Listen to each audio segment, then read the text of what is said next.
And we are back for another Part Train. Matt, what's going on? Strat can't join us this morning. He just had a newborn. Congrats. Axel. Congrats, Easter. What Strat. a name. Baby Axel. Axel Rose? kid's going to be a stud. Axel Easter. He's not even a week old. Congrats, Strat. But, guys, the man that can put the golf world in a tizzy with a single tweet, and the man that said, I don't do research to support my opinions, I do research to discover my opinions. That's Brandel Chambly, everyone. We had Brandel. This was a great episode. If you like the Masters, if you watch the Masters, if you plan on betting on the Masters, this is a must listen. It was an incredible episode. He was very candid, very courteous to our time. I mean, he gave us a lot of time, and the guy is just a knowledge dropper. I think everybody's going to really enjoy this episode. I mean, he talked about why this could be the greatest Masters of all time.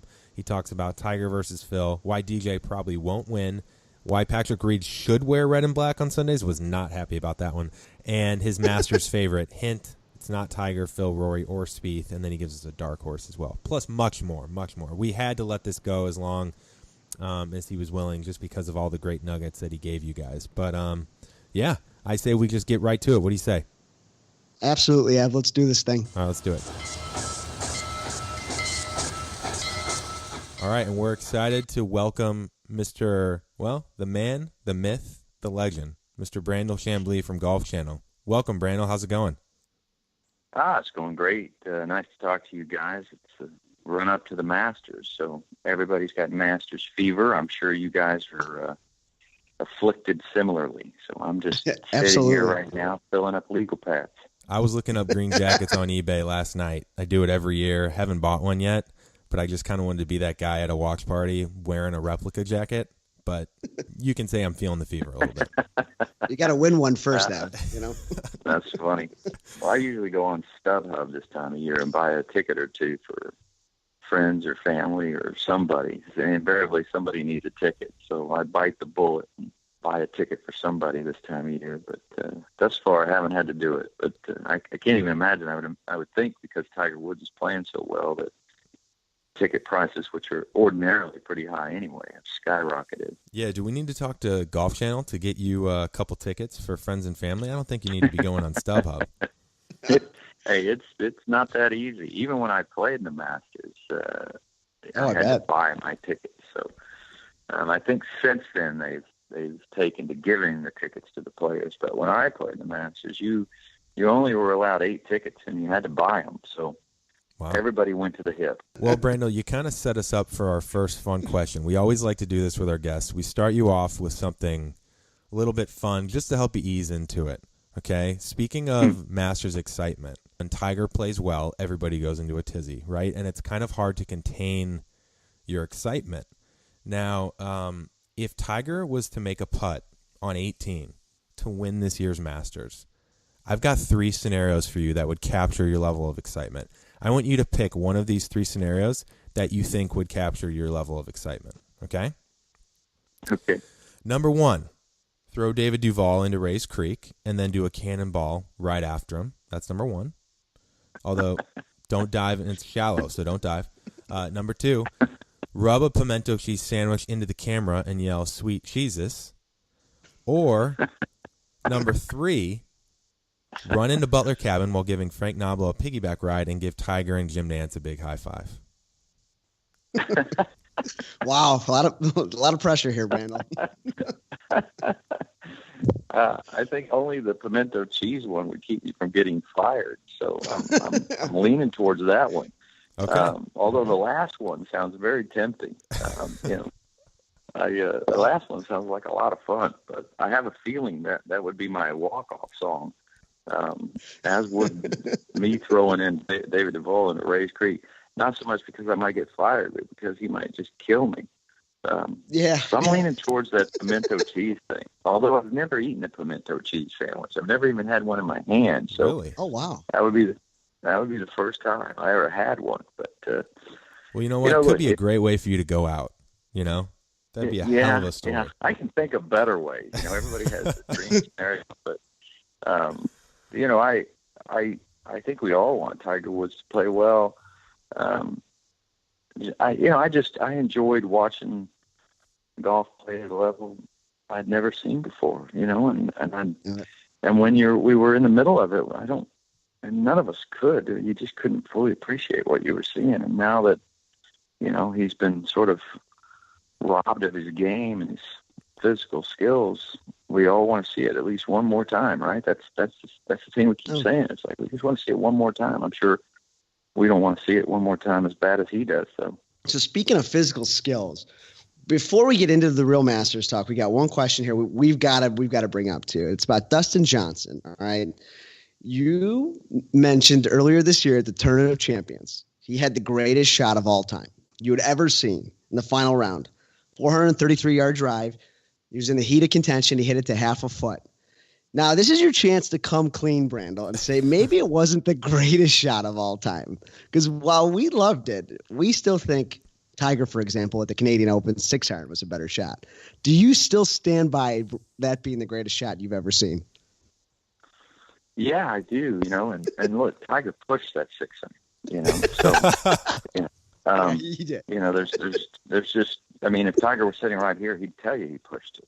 He wasn't going for the fly. And I've seen lots of 6-irons out of bunkers to island greens. Yeah. I think people that look, it's very easy to argue that it wasn't the greatest shot. Right. It's very easy to argue that, and I think Rory said it was hyperbole, and I think calling it hyperbole is hyperbole. To be honest with you, there's never been a shot hit by a number one player who eventually went on to win that had a greater dispersion between his shot and everybody else's. The average second shot that day was 130 yards into the green. So that's a good point. 130 yards.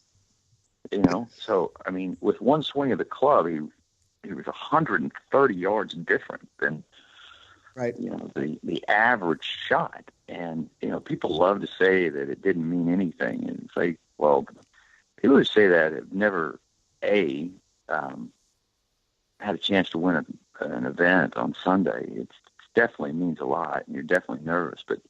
But beyond that, he was not just driving off into the abyss. He had to drive it between the left rough, which is a lost ball. If you get 10 yards left of the left rough where it starts, you get into pineapple territory where you lose the ball, and a bunker on the right. So he had to drive it at about 360 yards, 370 yards between a 10, 12-yard area.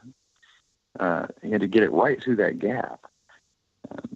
And he absolutely knew where the hole was, and he absolutely knew what he was capable of doing. So, I've seen more important shots, Sure. But I've never seen a shot that was as important by a number one player on Sunday with a greater dispersion.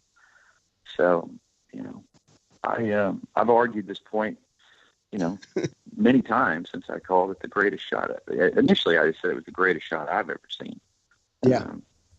But the more I dug into it and did research on it, I was like, well, there's never been a shot that was hit anywhere near as good as that. Nowhere near. Yeah. I promise you, the dispersion between the 1-iron that Jack Nicklaus hit on Sunday at the 1972 U.S. Open wasn't 130 yards. The hardest thing to do in golf is hit it long and straight. And when I see somebody hit it that long and that straight on Sunday, where there is an element of risk, he'd just lost a big lead the last time he played. And he also happened to be the number one player in the world. And, cool factor measures into that as well. It was a damn cool shot. So there you go. I'm not going to nudge off that one being the greatest shot I've ever. All right, you gave him a chance. Come clean. He stuck with it. Stuck to his guns. He doubled down. I love it. All right, so Brandel, we just had Keith Mitchell on the podcast a couple weeks ago, and the week after we had him, he finished second, and he's playing well. He thanked us for sending a mojo. So just a heads up, you're probably going to have the greatest week broadcasting the Masters coming off of this. But we got a lot of positive feedback about what we called grass talk with Keith, where I always wanted to be one of those grass guys that could talk like Tiger in his press conference about, how I can't putt on Poa annua, and how Kikuyu sticks and how Bermuda is great for my putting and all these different things. So because our audience loved the grass talk so much with Keith. He went through all of them. Can you give us a bit of a grass overview of Augusta National, what it requires around the greens, and the type of game it rewards? Well, Augusta, first of all, it rewards bold play. Most tournaments are, at least major championships, are about taking, playing by the percentages, so to speak, taking most of the risk out of it. But at Augusta National, you just cannot get around it. You have to face your fears, and you have to make bold plays. Otherwise, you're just, because somebody is on Sunday. So it encourages bold play, which leads into players that hit the ball high, which leads into players that work at both directions. So more than any other major championship, it produces a golfer with great imagination and power and boldness. So, the Masters just gives us Phil Mickelson. I mean, he's exactly the type of player that golf tournament, that golf course brings the best out in. Arnold Palmer. The grass, the grass that you face there is unlike any other place, although agronomy has improved such that more and more places try to get their grass. I mean, that's the standard. Augusta-like is, the most oft repeated analogy in the history of agronomy. Augusta-like. I wanted Augusta green. I wanted Augusta-like. So, more and more places are taking their turf down to the level that Augusta has it at, which requires, a lot of husbandry by the green superintendents. But no, you've got to be able to pitch off a putting green, basically. That's how tight the turf is there. So there's really no margin for error. So not only is it a bold play, it's a guy with a phenomenal short game, who absolutely controls the bottom of pitch shots perfectly. That's why Seve Ballesteros and Jose Maria Olazabal and Jordan Spieth play so well there. It's because they're Ben Hogan of pitch shots. So yeah, I mean, from an agronomy standpoint, from an aesthetic standpoint, from a competitive standpoint, there is no tournament, there is no golf course that even comes close to what Augusta National gives golf. You finished tied for 18th at the Masters in 1999. You had a great experience there playing professional. So now as a Golf Channel analyst, how do you use your experience as a player effectively to the viewership? Well, I was fortunate that my good friend at Augusta National, when I played practice around there, is a fellow by the name of Glenn Day, and Glenn Day was best friends with Jack Nicklaus. They're sort of an odd couple, so to speak, but they were best buddies. And Glenn Day had gone into Jack Nicklaus and took the Augusta Yardage book and threw it at Jack, and jokingly put it in his desk and said, "All right, take me through the golf course." And so Jack, went through every single shot with Glenn Day. We're playing a practice round somewhere, and Glenn's telling me that Jack did this. And I'm like, well, listen, you and I are playing practice rounds at Augusta National, and we're getting that book out. We're going through it shot by shot. So, Jack talked about, where to drive it, where the best angle was on every tee shot, and what shot shape to play into what specific part of every single green. So, like, for example, on 6, when the pin is back left, you can go right at it, which brings, a short side miss into play to the left, or you can use that tier on the right and, shape a soft draw at that tier and get it to feed in off that hill. Off number 1, you want to hit a high sort of soft cut, sort of center right, and have it just, let that hill, that sort of valley, that hill, stop it center right. And you don't dare take on those left pins. I mean, you certainly don't with a 6-iron. Maybe you do with a short iron, but I never did get a short iron into number 1, really. But, every single hole location, if the pin's back right on 10, you miss it in the left bunker. On 2. If it's back right on 2, you miss it in the left bunker. If it's back left on 2, you blow it right, unless you can get there in 2, obviously. There's just all these sorts of nuances about every single hole location. So I felt like when I played